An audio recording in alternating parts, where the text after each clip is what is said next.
এই পথে উনি গেলেন হুসাইন রাদিয়াল্লাহু তাআলা আনহু। যাওয়ার কথা কুফায়, না গিয়ে উনি ব্যাক করে চলে গেলেন কারবালায়। টোটাল রাস্তা হচ্ছে 1470 কিলোমিটার।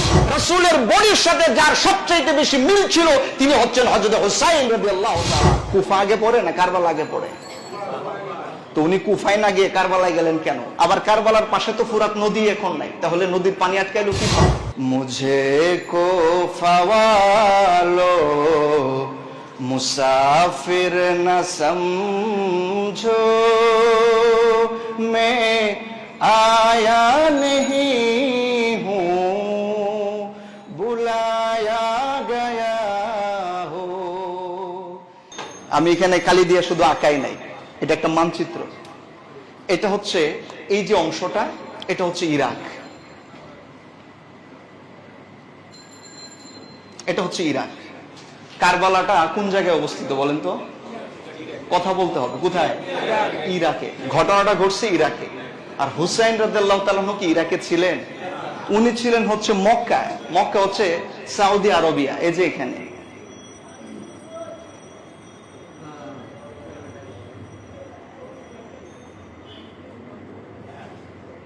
সৌদি আরবিয়াতে উনি ছিলেন, মক্কা ছিল এই জায়গায়। কথা বলবেন না কেউ? এই জায়গায় ছিল মক্কা, উনি গিয়েছিলেন ইরাকে। এই সময় ইয়াজিদ ছিল কোন জায়গায়? No, Syria. SY Syria. এই জায়গাটা ছিল হলো দামেস্ক। আরবিতে এটাকে বলা হয় দিমাশক, ঠিক আছে? এই হলো দামেস্ক। সিরিয়ায় হলো ছিলেন ইয়াজিদ। হুসাইন রাদিয়াল্লাহু তাআলা প্রথম ছিলেন মদিনায়, এই হলো মদিনা। উনি ছিলেন প্রথম মদিনায়। 60 হিজরিতে যখন মুআবিয়া রাদিয়াল্লাহু তাআলা ইন্তেকাল করেন, বসায়াত হয়ে যান হলো ইয়াজিদকে খলিফায়। অথচ ইয়াজিদের খলিফার উপরে বায়াত গ্রহণ করেন নাই বহু সাহাবায়ে কেরাম, অগণিত অসংখ্য মানুষ তাকে সাপোর্ট করেন নাই তার বিভিন্ন সমস্যার কারণে। শুধু হুসাইন রাদিয়াল্লাহু তাআলা নয়, বহু সাহাবায়ে কেরাম ইয়াজিদকে মেনে নেয় নাই।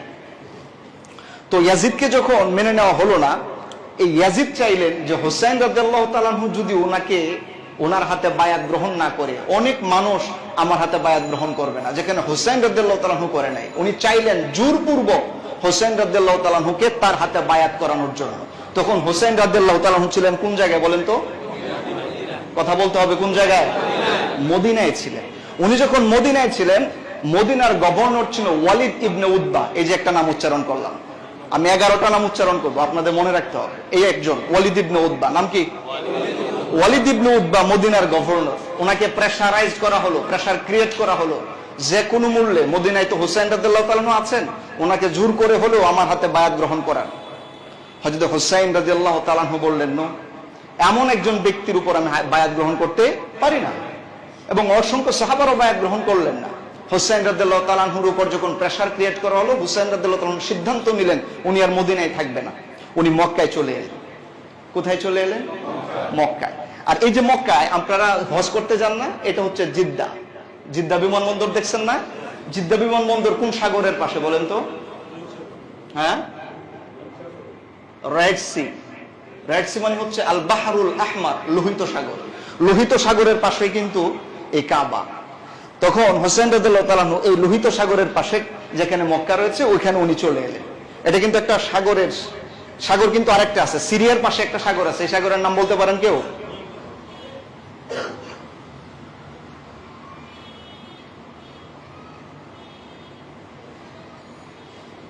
Mediterranean C. মেডিটারেনিয়ান সি মানে হচ্ছে ভূমধ্য সাগর। আরবিতে এটাকে বলা হয় আল বাহরুল মুতাওয়াসসাত। ভূমধ্য সাগরটা এই জায়গায়, এটার পাশে সিরিয়া।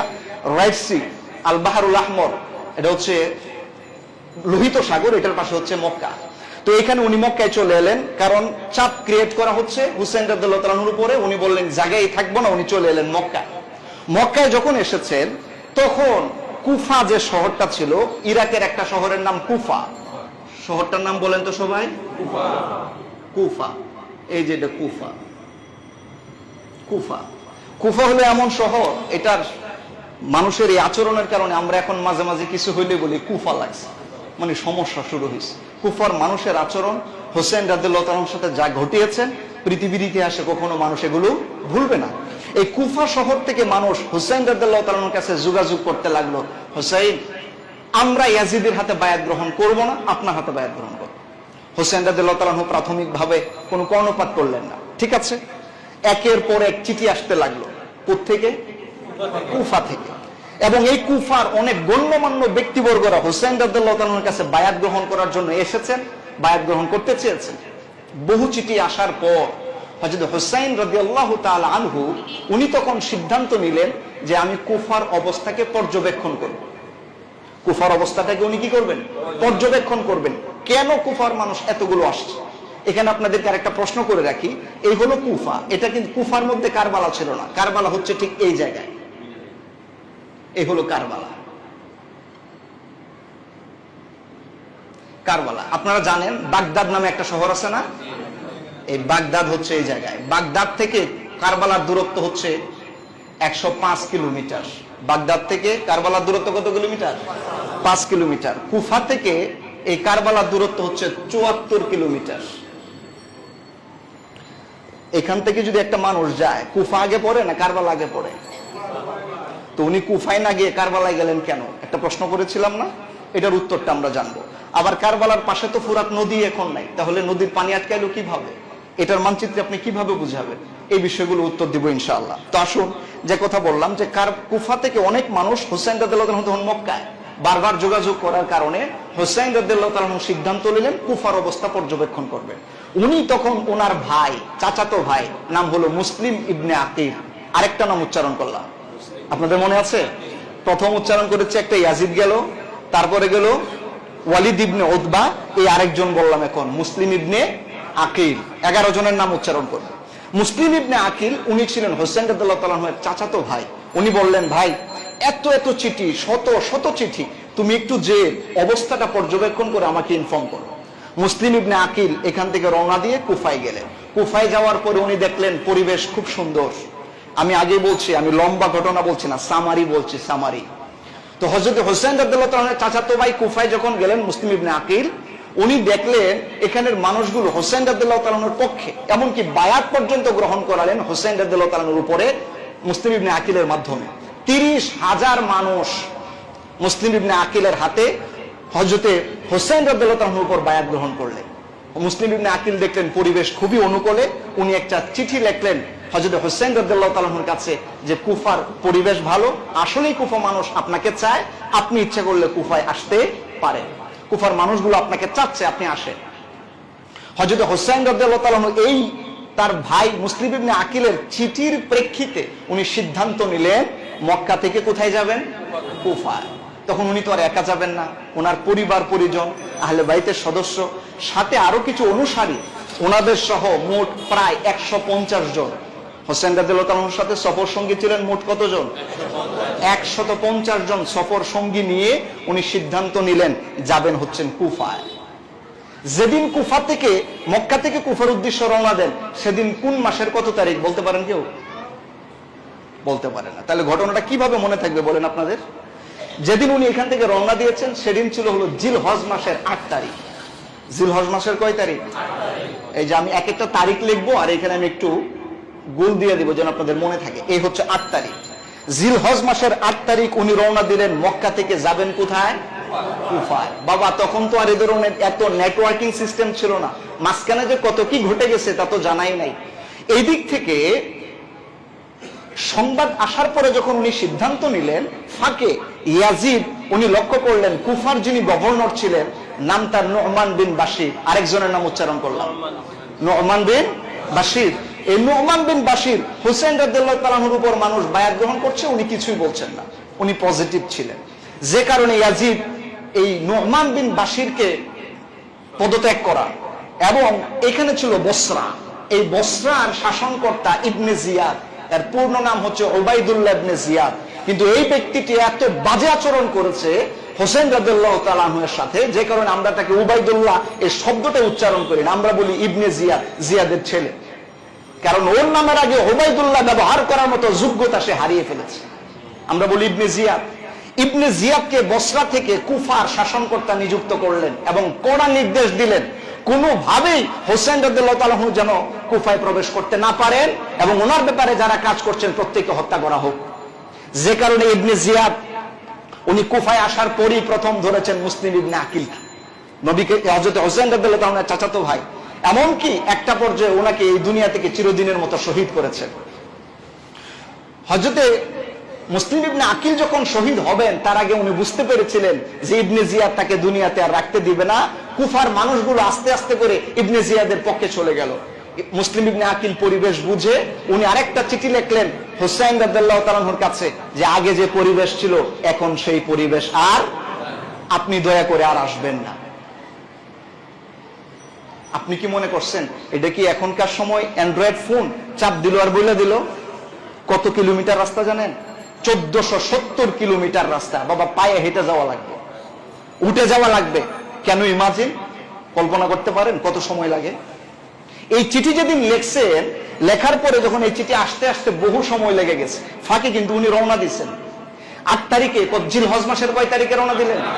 8 তারিখে। আর এদিক থেকে কুফার নির্মম আরেকটা ইতিহাস ঘটে গেল। মুসলিম ইবনে আকিলকে শহীদ করেছেন জিলহজ মাসের 9 তারিখ। এই যে আমি আরেকটা গোল দিলাম, জিলহজ মাসের কয় তারিখ? অর্থাৎ উনি যেদিন শহীদ হয়েছেন এর আগের দিন হুসেন রাদিয়াল্লাহু তাআলা আনহু রওনা দিয়েছেন। কোথার উদ্দেশ্যে? কুফার উদ্দেশ্যে। এই যে কুফার উদ্দেশ্যে রওনা উনি দিলেন, চিঠি তো তখন উনি পান নাই। চিঠি দেওয়ার জন্য, লেখার জন্য নির্দেশ দেওয়ার একদিন পরে উনি শহীদ হয়েছেন। এই চিঠি আসবেন তার আগে উনি রওনা দিলেন। এই পথে উনি গেলেন হুসাইন রাদিয়াল্লাহু তাআলা আনহু। যাওয়ার কথা কুফায়, না গিয়ে উনি ব্যাক করে চলে গেলেন কারবালায়। এই যে কুফা মক্কা থেকে রওনা দিয়া উনি যে এই যে বিভিন্ন স্থান দিয়া গেলেন, এখানে টোটাল 38টা পয়েন্টে উনি রেস্ট নিয়েছিলেন। কয়টা পয়েন্টে? সব ইতিহাসে আছে। 38টা পয়েন্টে উনি রেস্ট নিয়েছিলেন। এর মধ্যে একটা জায়গার নাম ছিল তানঈম। তানঈম ছিল মক্কা এবং মদিনার মোটামুটি মাঝামাঝি জায়গায়। এই দিক থেকে উনি রওনা দিয়া অনেকগুলো স্পট, আমি 38টার নাম বলতে গেলে অনেক সময় লাগবে। আমি জাস্ট মূল পয়েন্টে সামারে যেহেতু বলবো, এই মূল টপিকগুলো হাইলাইট করতে চাই। হযরত হোসেন রাদিয়াল্লাহু তাআলা আনহু তার অনুসারীদেরকে নিয়ে রওনা দিয়ে জুবালা নামক একটা জায়গায় এলেন। জুবালা জায়গার নাম কি? জুবালা। জুবালার ব্যাপারে ইতিহাসে লেখা হয়েছে এটা কুফা থেকে 4 দিনের রাস্তা। কয় দিনের রাস্তা? কেউ যদি ঘোড়ায় চলে, আমরা আনুমানিক ভাবে হিসেব করে দেখেছি সম্ভবত এটা 250 থেকে 300 কিলোমিটার সামথিং এমন কিছু হবে। এই যখন এই জায়গায় আসেন তখন হোসেন রাদিয়াল্লাহু তাআলা একদল মুসাফির তারা সফর করছিলেন, তাদের সাথে দেখা হয়েছে। তখন তারা হোসেন রাদিয়াল্লাহু তাআলাকে বলেছিল, হুজুর আপনি যে কুফায় যাচ্ছেন কুফার পরিবেশ ভালো না। হোসেন রাদিয়াল্লাহু তাআলা প্রথম ইঙ্গিত পান জুবালা নামক জায়গায় ব্যাপারটা ভালো নয়। আপনি চিন্তা করুন, হোসেন রাদিয়াল্লাহু তাআলা পরিবার পরিজন সহ রওনা দিয়েছেন নিজের ইচ্ছায় না কুফাবাসীর বারবার অনুরোধের কারণে? সামান্য কথা নয়। আহালদেরকে নিয়ে উনি রওনা দিলেন। এই টোটাল রাস্তা হচ্ছে 1470 কিলোমিটার। এই টোটাল রাস্তা উনি রওনা দিলেন। এই হুসাইন রাদিয়াল্লাহু তাআলা এই টোটাল রাস্তায় রওনা দিয়েছেন এবং হেঁটে হেঁটে এবং এই যে পদযানে চড়ে উনি 23 দিন সময় লেগেছিল মক্কা থেকে কারবালায় পৌঁছতে। কতদিন সময় লেগেছিল? 23 দিন। এই যে আমি লিখলাম 23 দিন। আপনি একটু হিসাব করেন, 1470 কিলোমিটার 23 দিন পাড়ি দিয়েছেন। উনি পার ডে কত কিলোমিটার রান করেছেন? আমরা হিসাব করে দেখেছি 63.91 কিলোমিটার পার ডে উনি 64 কিলোমিটার রাস্তা হেঁটেছেন। হোসেন রাদিয়াল্লাহু তাআলা রওনা দিলেন। জুবালায় এসে তারপর উনি থমকে গেলেন, কিন্তু ওনার সিদ্ধান্ত অনড়। যেহেতু উনি ফাইসালা দিয়েছেন, উনি রওনা দিলেন। উনি আসতে আসতে আরেকটা জায়গার নাম সারাফ। জায়গার নাম কি? সারাফ। সারাফ জায়গায় যখন এসেছেন, এই ইবনে জিয়াদ সৈন্য পাঠালেন, 1000 সশস্ত্র সৈন্য পাঠালেন হোসেন রাদিয়াল্লাহু তাআলার পথকে রুদ্ধ করার জন্য। সেনাপতির নাম ছিল হুর বিন ইয়াজিদ। এই জায়গার মধ্যে হোসেন রাদিয়াল্লাহু তাআলাকে আটকায় দিলেন, আপনি কুফায় যেতে পারবেন না।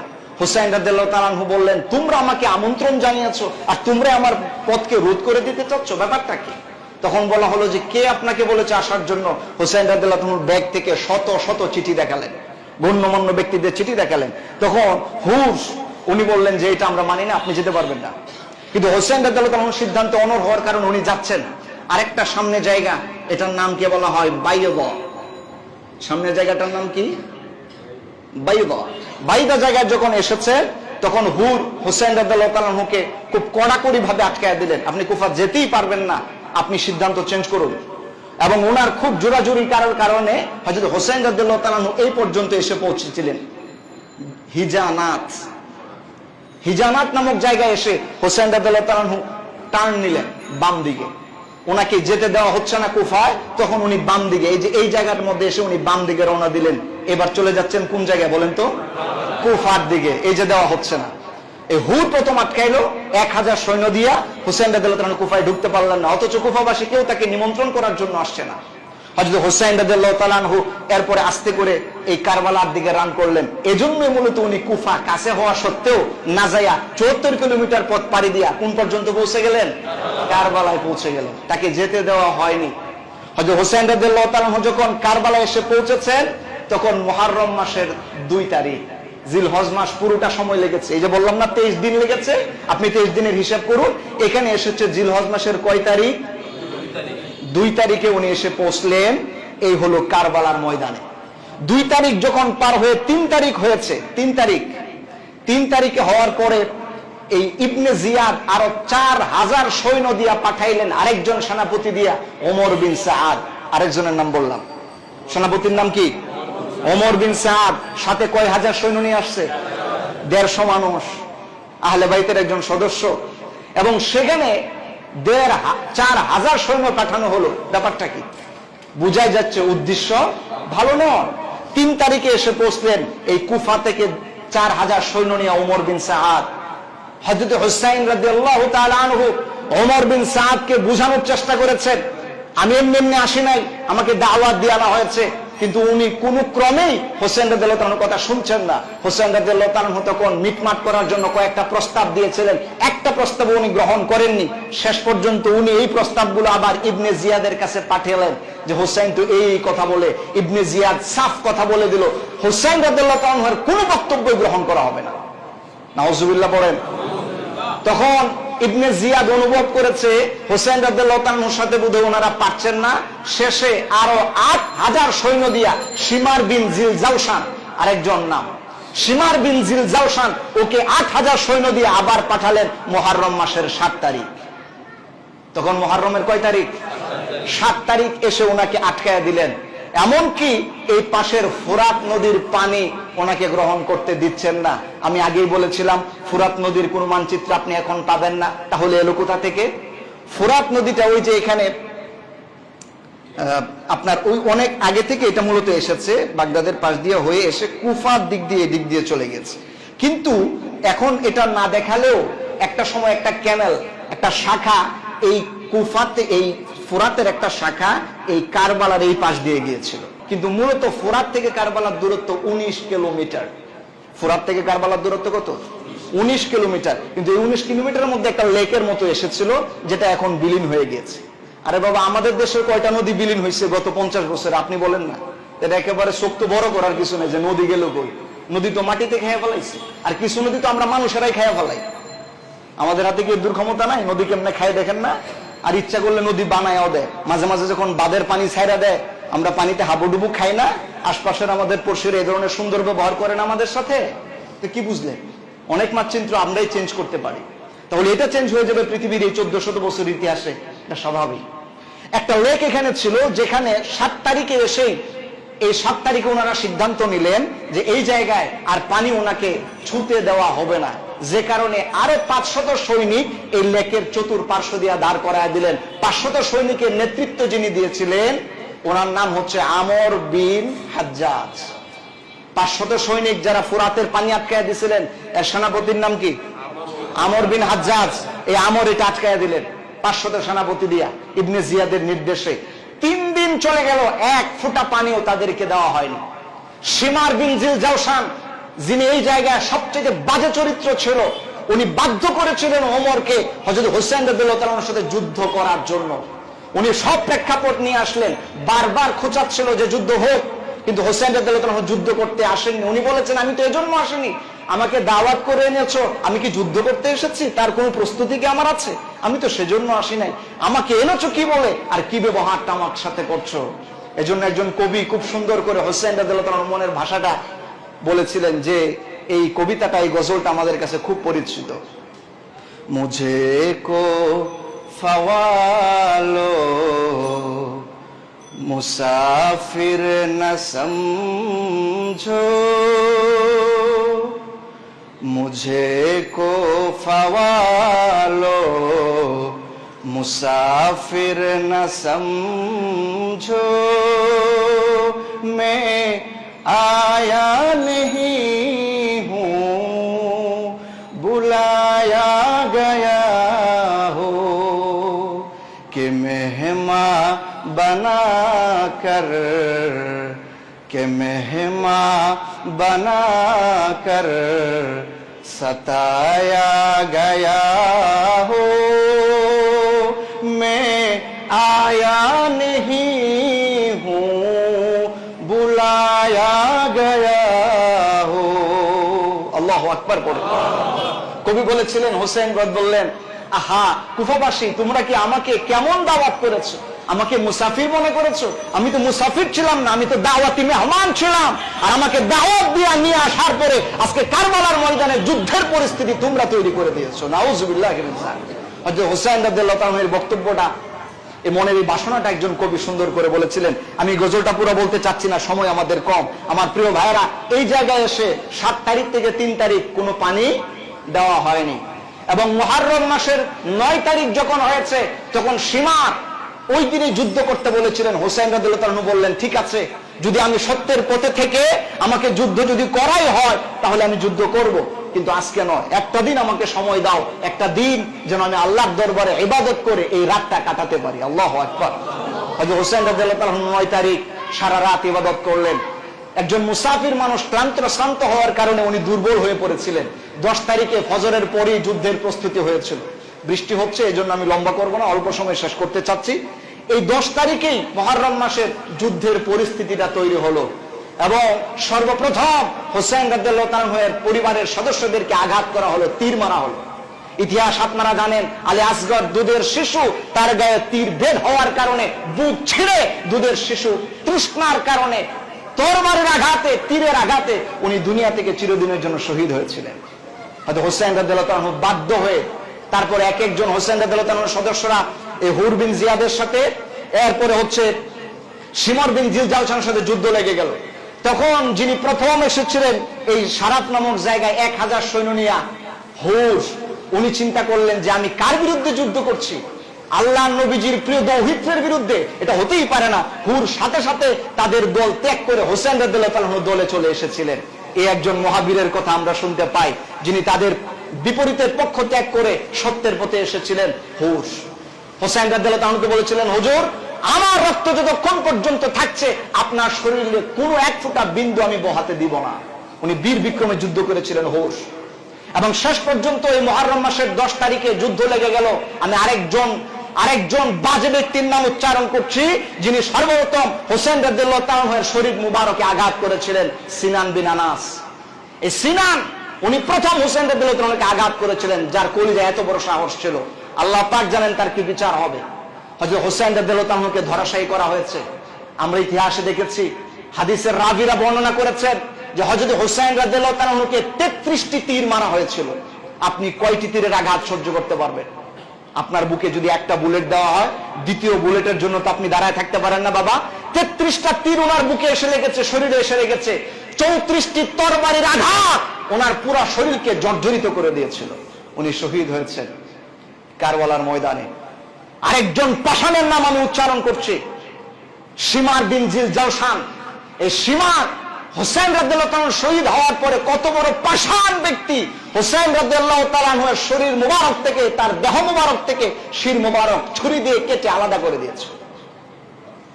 একজন করে 72 জন হোসেন রাদিয়াল্লাহু তাআলার সাথীবর্গরা শহীদ হয়েছিলেন এই কারবালার ময়দানে। এই করুণ ইতিহাস ঘটেছিল মুহররম মাসের 10 তারিখ। আমার প্রিয় ভাইরা, এই জন্য আপনি একটু লক্ষ্য করুন, কোথা থেকে, কেন, কিভাবে উনি ওই পর্যন্ত পৌঁছলেন, কোন দিন, কোন তারিখ, কি ঘটনাগুলো ঘটেছে। এগুলো যদি আমরা এইভাবে না বুঝি তাহলে একদম ক্লিয়ার হয় না। এই জন্য আমি ক্লিয়ার করে বোঝানোর জন্য এই মানচিত্রগুলো আঁকার চেষ্টা করছি। আমার প্রিয় ভাইরা, আমার কলিজার টুকরা প্রিয় মুসল্লিয়ানে কারাম, মুহররম মাসের ইতিহাসের এই ক্ষেত্রে আপনাদের খুব গুরুত্ব দিয়ে কথাটা বুঝতে হবে। ক্লিয়ার যদি আপনি না বুঝেন তাহলে আপনার কনফিউজড হবে। আপনি একটু ভালো করে বুঝে নেন 10 তারিখের এই ঘটনায় কি বিভৎস ছিল। আপনি জানেন হোসেন রাদিয়াল্লাহু তাআলার শির মুবারক কত বড় পাষাণদার বেয়াদব হওয়ার পরে বর্ষার উপরে উঠে তারপরে ইবনে জিয়াদের কাছে নিয়ে আসা হয়েছিল কুফায় 11 তারিখে। বাকি যে সমস্ত মহিলারা ছিলেন সাহাবায়ে কেরামরা, মহিলা সাহাবী এবং আহলে বাইতের বাকি যারা সদস্যরা ছিলেন, যারা সফর সঙ্গী ছিলেন, এই সমস্ত ব্যক্তিদেরকে বন্দী করে 10-11 তারিখ মুহররম মাসের কুফায় ইবনে জিয়াদের কাছে হাজির করা হয়। ইবনে জিয়াদের কাছে মাথাটা, শির মুবারকটা বিতাস্তিন একটা তস্তের মধ্যে এনে রাখা হয়েছিল। ইবনে জিয়া চেয়ারের মধ্যে বসে হোসেন রাদিয়াল্লাহু তাআলার মাথা মুবারক দেখে একটু মুচকি হেসে একটা ছুরি দিয়া, হাদিসের মধ্যে এসেছে ছুরি অথবা লাঠি তার হাতে ছিল, উনার নাকের মধ্যে খোঁচাচ্ছিলেন আর বেয়াদবির সুরে কিছু কথা বলছিলেন। হযরত আনাস রাদিয়াল্লাহু তাআলা নবীজির সাহাবী উপস্থিত ছিলেন এই মজলিসে।